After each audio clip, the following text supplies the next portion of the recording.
Hello! We're gonna be making neon signs like in that 1-minute tutorial, but actually more usable. So, go up to add, we're gonna add text, tab into the edit mode, and we're gonna write just anything. Yeah, this is the new club that just opened up near my house, the BLAHHHAHGN.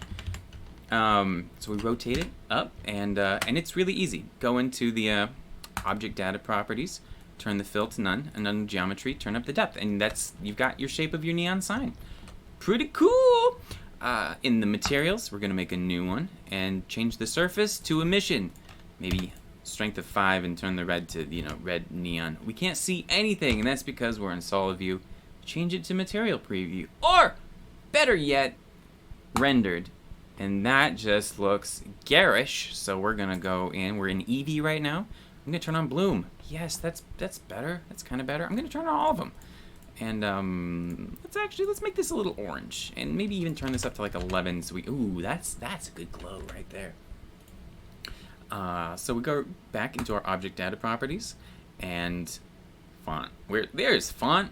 We're gonna open up. Let's make a wacky font. That's neon. Look, it even says neon in there. That's good. Yeah, that'll work great. And so I'm going to duplicate this, move it back. Instead of this glowing material, I'm gonna give it just like a regular kind of dark material. Yeah, make it metallic, but very rough. Back into here, and we're gonna undo basically everything we already did. Change the fill to back, and just turn up the offset and extrude. And now it's like a thing.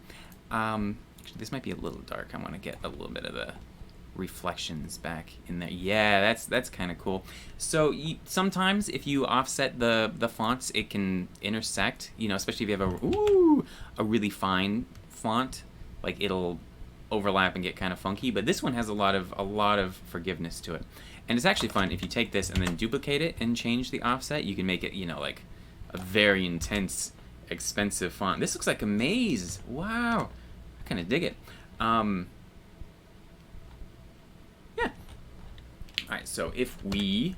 Oh, yeah, and we can make supports in the back. I'm going to make a little plane here. Scale it. Woo! Select the edge. Extrude up. Select these edges. Extrude. Scale them. It's a little thing. Go to the modifiers. We're going to say solidify. Make it bigger. Maybe we'll make one of those little reinforcing bracket things. Woo! But yeah, you can play with that. These are basic shapes. You can probably just make these. Put one behind every letter.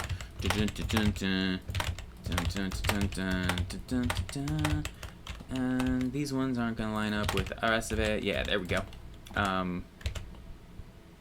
Oh yes, cables. You know how to do cables. So you open up. You're gonna add. When I hit Shift A, it just brings up this menu. If you don't know that, I love doing everything with hotkeys just so that I can kind of stay in the groove. So here's the little sample Bezier. It looks like just a tiny little road we must all walk down. And now instead of a letter, it's just the little curve properties, but it has a lot of the same settings. So we're just gonna turn up the extrude. Is it extrude? Nope, it isn't. It's depth. Yes. Losing my mind. And I'm just gonna borrow. If I have this selected and shift click over here, I can say Control L and link the materials. Ooh, it's like a spaghetti of death.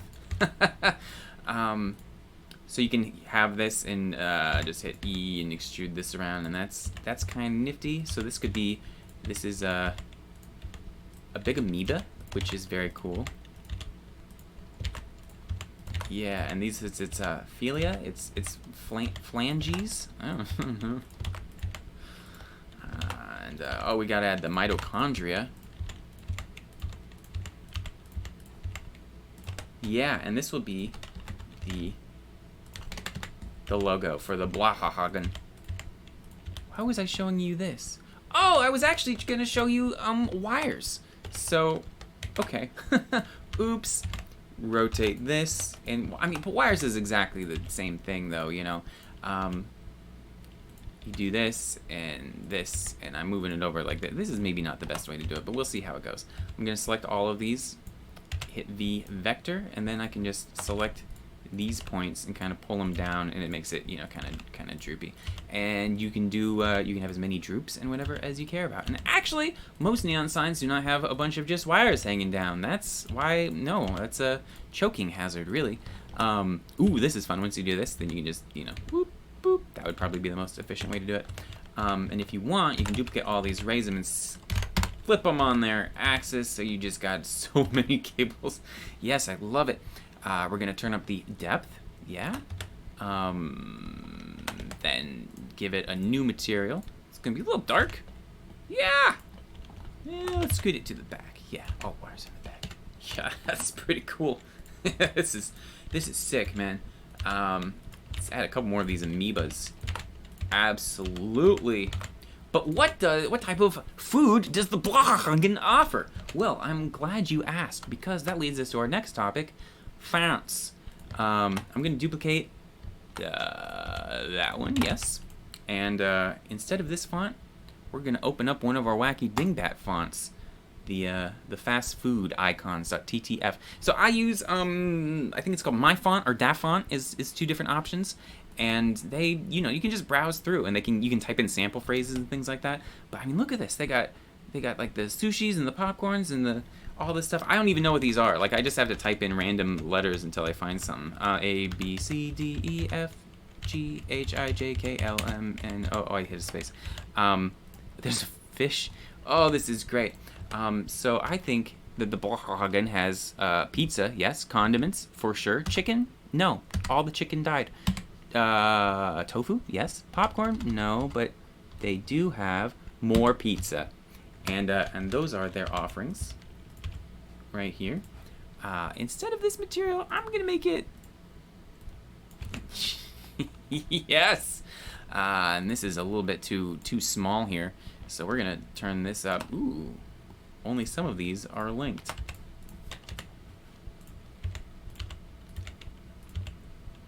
It's crazy because Weird Al is still doing exactly the same stuff that he was doing like in the 80s, and you still think of him as like this kind of man untouched by time, but then you look at his face and he is so very old. And Weird Al came up in my random rotation for Spotify today, and it was like I was really enjoying it, and then suddenly I got sad, and I was like, what? Why'd that have to happen? So sometimes let's add Flickr. So pulling this open, you can also go into the shading thing, but I don't know. I've been using Blender a long time, so I'm just like, I'm conditioned to just open my own little side things all the time, but I think these are probably a very smart idea, because I usually end up working in a space like this, where I'm doing all of my work like in this tiny little zone, I don't even realize it, and I'm like, why is everything so confusing? Why do I have the biggest buttons? So I'm going to turn this to the shader editor, yes! And this lets you do some cool stuff. Like, if you want, you could add another, like a glass shader right here. In fact, you know what we're gonna do? We're gonna do something kind of fun. We've got this right here. I'm gonna change this to cycles, because cycles can sometimes be a little bit more accurate sometimes. I am going to duplicate this, and I'm gonna make it just a tiny bit larger. Yes. And I'm going to use not this material, but a new glass material, which is turn the roughness down. And did I do it? Oh yeah, I did. Ooh, it's already looking good. Click on this again, select the inner one. Yes, and we just need to make this one slightly thinner. And then that's just a lot better of a glass type look, isn't it? I sure think so. Sometimes, like, I don't know if it's always a good idea, but I will do a mix shader here and mix in like a darker, oh, that was two mix shaders, an emission shader. It's maybe a tiny bit darker, and plug that in. And right now, if you go to the left, you know it's bright. If you go to the right, it's kind of darker. But and I haven't figured out all of the tricks about the finale yet, but let's plug this in and see what happens. Nothing. Ha! Nothing happens. If I drag this around, does anything happen? Oh yeah, it gives the edge just a tiny little bit of that darker blue, and maybe we tweak that a little bit, but that can just add a little bit of a thing. And like, as always, you know, if you like add a texture thing, you can probably add, or that's maybe a bad idea, but like in the glass, you know, we open the nodes for the glass, and we plug in a texture into there, we can probably make it. I see no change. Maybe it's because it's not unwrapped, because it's all a thing. Maybe we can generate it. Oh, there we go. That's still no good. Deleting all of that. I'm going to delete all those changes. I don't know, maybe there was a nugget of wisdom there, but my guess is it was all just pointless. Dragging that there, deleting that, and we have our original neon again. Changing back to Eevee, so we get our sweet glows. Oh, that's beautiful. And right here, I'm going to hover over the strength, because that's how we control that. And I'm going to hit I for insert keyframe. Keyframe. Over here, I'm going to turn this into the graph editor. We don't see anything because we got to click on... Wait, we should see something. Oh, because this isn't selected. There we go. And so, yeah, right here, it's showing us all of the keyframes in the node tree, which is the strength right here. So, let me open this up just a second. You can, I just like taking one keyframe and just kind of duplicating it around. So we've got this, and then I'm just going to take these and slide them over. Yeah! Maybe delete that one. So then when we select them and go Shift E, make cyclic, it blinks. Let's slow that down. Turn off the auto snap. Why is it still... I kind of want it to fade a little. Yeah. Nobody ever goes in. Nobody ever... It should be different than that. Why is it like that? There we go. You listen to me, candy boy. There's a crazy man in that factory. He eats children. The same thing too. Also, they have a hidden little button right here. I'm going to delete these keyframes so it just stays steady. But with one of these things selected, go into modifiers here and get rid of the cyclic and instead add noise. And behold, nothing discernible is happening. That's because we have to increase the strength. And now it's still... There we go. I don't know how this... even more. Yes. Now that looks like it's got a little bit of a flicker to it. Can you imagine if, like, this was your nightlight when you were a little kid? You're like, Dad, can you leave the nightlight on? He's like, oh, yeah, but it's going to be pizza and tofu. And the block... the hot new club where I met your mother. Did I ever tell you that story? Anyways, this has been a tutorial for making the world's sickest nightlight, and I hope there was something in here useful. I hope I didn't forget anything. I probably did.